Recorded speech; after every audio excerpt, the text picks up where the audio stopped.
Hello gang, Tattooed Biker here with you, and tonight I've got 5 true stories and personal accounts from viewers who encountered strange and terrifying beings and cryptids to share with you. But before we jump in, if you enjoy this kind of content, do me a favor, smack the like button, subscribe if you haven't already, and then grab your boots and let's ride to Cryptid Country.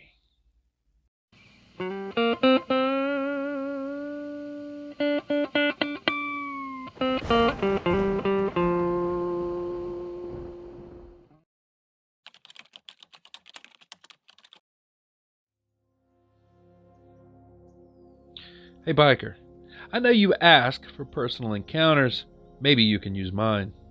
About 5 years ago, I had a strange encounter in the length of woods that borders my house, here outside of Medford, Wisconsin. It was late fall, and I was on one of my routine hikes with my brother. We would periodically stop and rest, just listen to the sounds of the forest. We were climbing a steep hill and having a hell of a time with it. Our march was halted when I stepped in a pothole, and when I finally dragged my foot out, we decided to take a breather. That's when I saw it. We were just standing there, making small talk, when out of the corner of my eye I see a figure. I had turned and saw a large, lanky creature watching us from atop a hill. The very instant that my gaze fixed on it, it began to barrel down the hill at us. I tried to run or even alert my brother, but I couldn't move. I was simply paralyzed with fear. I heard my brother ask, "What's the matter?" I couldn't tell him because, well, I didn't know. I didn't know what I was looking at. I was finally able to break my paralysis and was about to tell him what was happening, and then it was just gone. Just poof, like smoke in the wind. Needless to say, I hauled my butt out of there. If I had to describe this thing, I would say that it was at least 6 feet in height, with some of the longest hair I've ever seen. It had a slim build. Its face was pale and looked like a human, but more primate. It was dressed in primitive clothes, and I have a feeling it was male. Every time I look back on it and try to analyze what it might have been, I always come up short. I can't come up with a believable or concrete explanation. Sometimes I doubt I saw anything at all.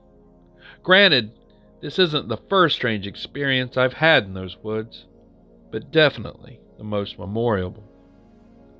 Signed, Carter.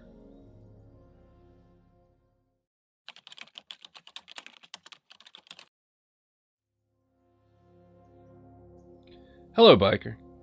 During the past 5 months or so, there's been strange activity around my property and the area surrounding it. I strongly feel that I have a Bigfoot problem. Here's what's been going on. I live alone in a rural part of northern Arkansas, in the Ozarks.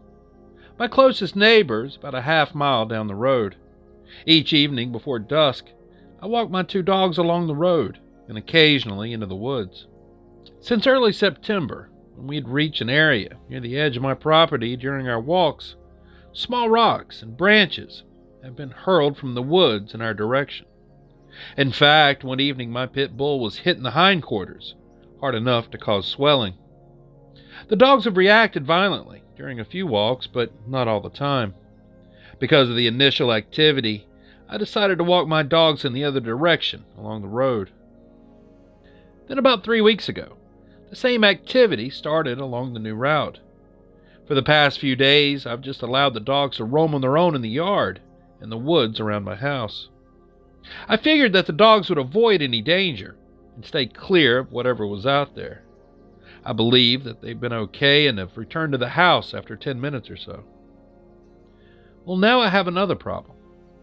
On January the 18th, there were blood-curdling screams coming from the woods behind my property. I've never heard anything like this before.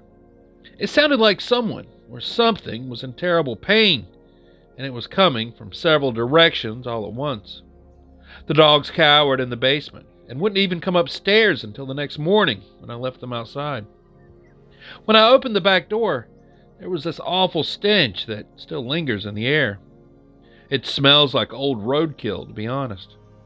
The dogs have stayed in the yard, quickly did their business, and ran back to the house. One night, it was fairly quiet, but around 10 p.m. I noticed something bizarre near the woodpile at the back of my yard. I could just barely make out the large, tall form as I watched from my porch. I'd say that whatever it was at least 7 feet in height. But whatever it was, it had literally glowing red eyes. I looked at it for about 15 seconds, and then it quickly vanished. I told my brother about the incident, and he suggested that it might be a Bigfoot. He gave me your email after searching online. If we could talk, that would be great. Signed, Hank.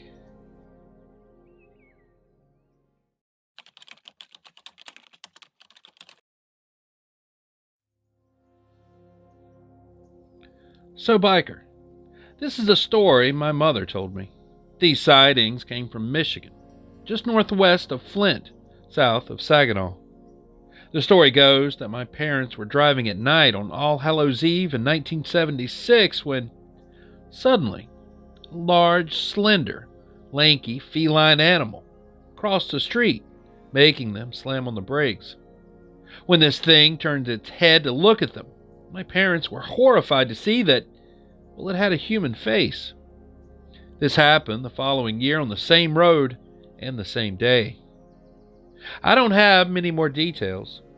My mom was raised in a family from North Michigan where strange things would happen in the forest, but nobody liked to talk about it. They believed that if you didn't give any attention to the creature, then it couldn't have any power or something like that. So any time that she would start to bring this up, my father or some other family member would instantly shut her down. Now, I'm the curious type. I like to have facts and knowledge. Have you heard of anything like this before in either Native American mythology, or know of things happening in that area? Please let me know. I've found 2 possibilities of what it could be from others that I've talked to. A wampus cat or a side cat. Wampus would be more likely because it's included in the folklore around the area.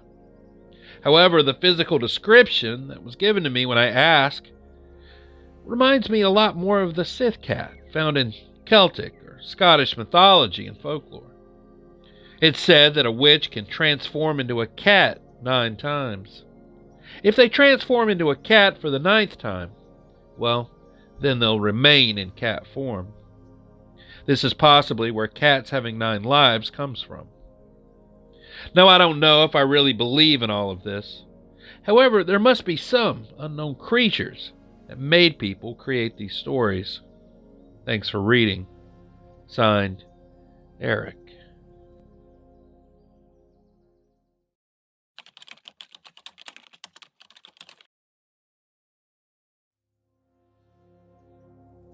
Dear Biker, I'm a very observant people person, so I'll explain what happened as concisely as possible.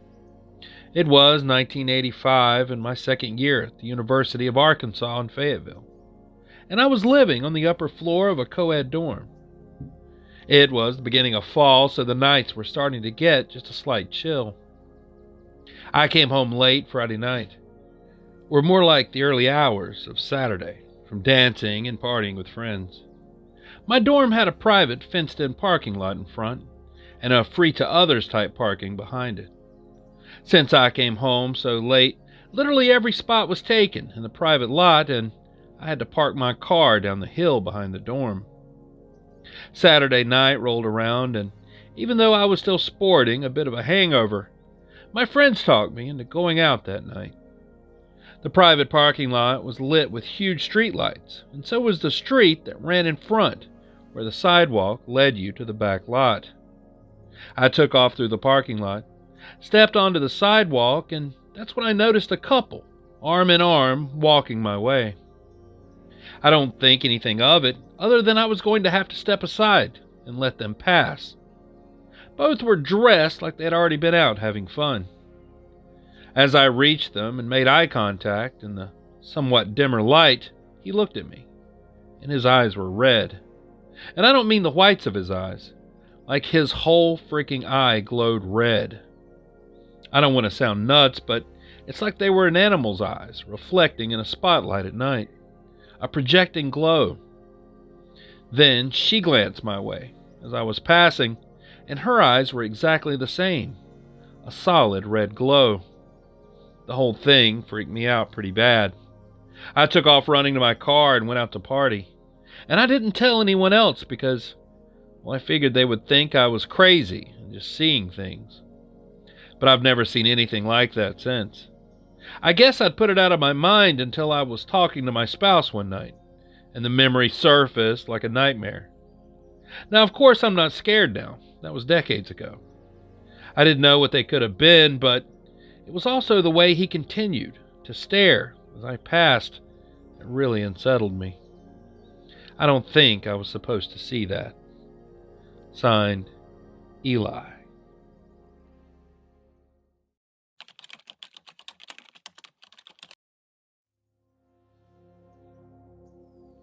Hey Biker, I've been listening to people's encounters on your channel, especially those about the shadow people and the winged humanoid sightings, and well, it's made me think about some of the past creepy experiences that I've had. One in particular had resurfaced in my mind just last night. So I grew up in Portage, Indiana. This encounter happened in 2021, though I don't remember the month. It happened before I moved out of my mom's house, and the trees had full leaves, so it was late spring to midsummer. The night that it happened, I was hanging out at my boyfriend's apartment, and I hung out there almost every night of the week and would return home at around 10 to 11 p.m. It was always dark when I drove home, and until this night, I'd never really seen anything weird. It was only a 5-minute drive from my boyfriend's apartment to my mother's house. About halfway through the drive, there's an intersection. If you go straight, then you drive onto a short stretch of winding road with woods on both sides. On one side of the road, there's a small trail that follows it and cuts through some of the woods. It's a very beautiful walk during the day and a great spot to see deer in the morning. At the end of the road, there's another intersection that meets a larger, busier road, which I would use to get to my mother's house. The trail turns into a normal sidewalk at that intersection. So as I'm driving on this stretch of road and I'm getting close to the next intersection, there aren't any street lamps, so the only light source is coming from my headlights. The trail is to the right of me, and that's where I see this tall, lanky shadow start to walk out of the tree line. As I pass, it continues to walk straight towards the road, almost right into my car. Now, I didn't really process what I was seeing until I already passed it, so I didn't stop or even slow down. Despite this, it seemed to not care that it almost walked right into my car. It didn't even hesitate. It almost felt like it knew I was coming. Once I realized what I saw, I started freaking out. I got to the intersection, but the light was red. I sat there, terrified, waiting for the light to turn green, afraid that it might be following me. After what felt like an eternity, the light turned green and I sped the rest of the way home. Now, let me give you a more detailed physical description of this shadow figure. It was completely, utterly black, with no discernible features, even in my headlights. It was at least 8 to 9 feet tall, very long, with skinny arms and legs. It was bipedal and walked with a large stride. Its head was round and looked kind of small compared to the other proportions of the body. Definitely humanoid shaped. I don't think it was a crawler due to the shadow-like appearance and how comfortably it walked on 2 legs. Whatever it was, it definitely wasn't a normal person. Also, on a side note, a friend of mine had a scary experience while biking down this same trail one night. He heard what sounded like a woman screaming. Now, I don't know if those incidences are connected, but it's interesting to think about. Signed, Hannah.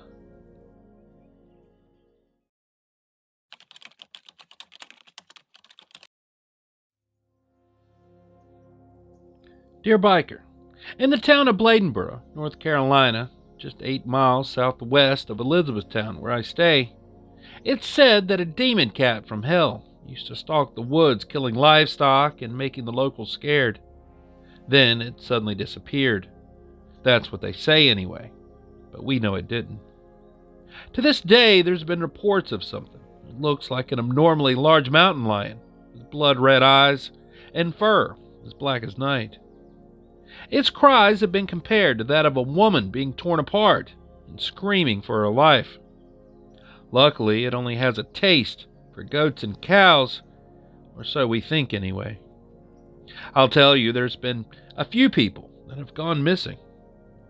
Some have even been found, and to hear some of the police tell the story, the bodies were torn to shreds. It's not just located in Bladenboro, like most people think.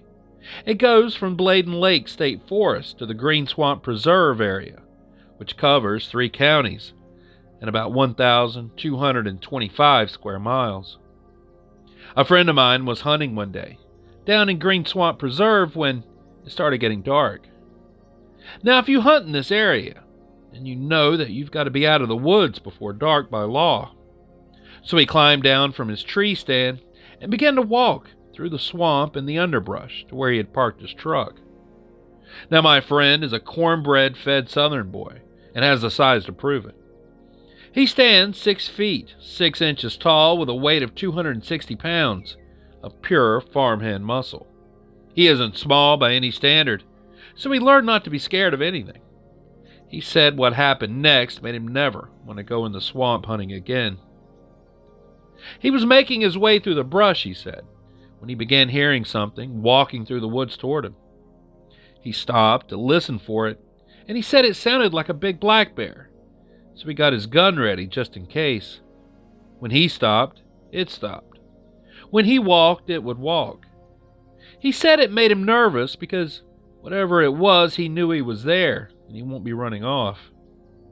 He started making noise and even shot his shotgun into the air. Whatever it was didn't leave. Instead, this thing let out a growl, he said, that you could feel as much as hear. All the way through the woods, it stayed just behind him, but out of sight.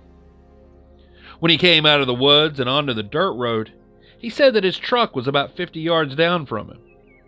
He decided it was a pretty good chance that whatever it was that was following him was going to keep following or make a move on him there. So then he took off running. When he did, it took off running too. He said it sounded like a bulldozer was crashing through the woods. And when it broke out from the woods, it sounded like a horse running through the loose dirt. He could hear the stomping of its feet and the growling in its breath. He didn't have to look back to know that it was coming and was catching up to him fast. He shot behind him, hoping it would scare it enough to stop for a moment and maybe give him a chance to make it to his truck. When he did, he said he must have hit it because it screamed, and for a moment he thought it was a person. That's when he finally turned around. He said the thing was jet black, as big as a 600-pound black bear, with a tail as long as its body and eyes that would glow red. He had hit it, and it was just standing there looking at him to say, "Now you've done it." He bolted to the truck and jumped in. Just as he shut the door, he looked and it was right there. He said it was so close that its breath was fogging the window. By now, he said he was shaking so badly, it was everything he could do just to get the key into the ignition and start the engine. He drives a Ford F-350 four-wheel drive that was raised up, so there's a good 2 foot of clearance under the truck. He said this thing was on all 4 feet and looking eye to eye with him in his truck. The engine started and he took off like a bat out of hell. He said this thing chased him as hard as it could until he picked up speed and stopped and then watched him drive off. The next day, he and his dad went back with guns and looked around for tracks, blood, or even a dead body. He said there was no blood even though he knows he shot it, and there were paw prints as big as his hands on the ground everywhere. Then they found a tree that 9 feet up had claw marks an inch deep in the wood, spaced about 4 inches apart from each other. They didn't dare venture into the woods, nor did they go too far from the truck. Both of them said they felt like they were being watched and didn't want to stick around to find out what it was. They got back in the truck, and that's when they heard it. A scream from the woods off in the distance. He said it was like a woman screaming bloody murder. It let them know that it was there, waiting for them. Yep, there are a lot of dark secrets in those woods. Charlie Daniels even wrote about these woods in one of his songs. If you ever get adventurous and want to try your luck, come on down to the Green Swamp. And when the sun goes down and it gets real quiet, you just might hear that scream. I hope when you do, it's off in the distance and not too close by. Because if it is, well, that just might be the last sound you ever get to hear. Signed, Trevor. And there it is. All the true cryptid reports and unexplained stories that I have for you tonight. So what did you think about these? As always, I'm anxious to read your thoughts and theories down in the comments below, but please, keep it respectful to the witnesses. And if you have an unexplained encounter that you want to share, just send it to the email address in the description and, well, your story may just wind up in a future video. Anyways, thanks so much for riding with me tonight. I really appreciate you. And until next time, stay curious, stay vigilant, stay safe, and I'll be seeing you on down the road a ways. Biker out.